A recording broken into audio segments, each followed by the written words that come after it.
Meditation is more popular than ever, but could trying to quiet the mind make you more anxious? Well, you're not alone. In fact, people are experiencing a new phenomenon called relaxation-induced anxiety.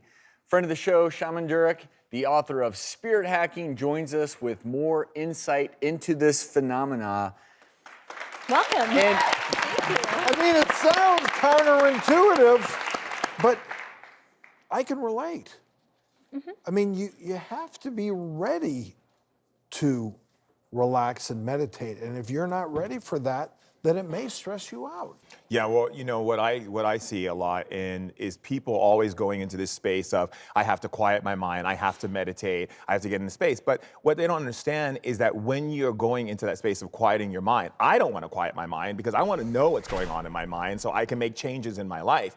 And a lot of times when people are quieting their mind, they don't realize that they're actually blocking out all of these other things that want to come through so they can learn more about themselves. That does cause anxiety. So there's different types of meditations. You don't have to do a sit down, quiet your mind meditation.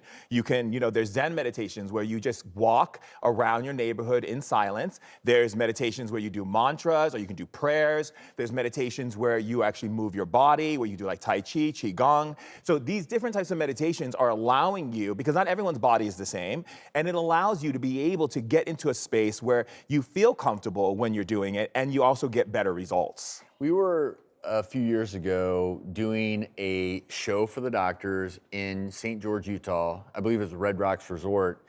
And they had me do a walking meditation, and it was along this maze, and it took about 30 minutes, and I just quietly wandered and let my mind wander.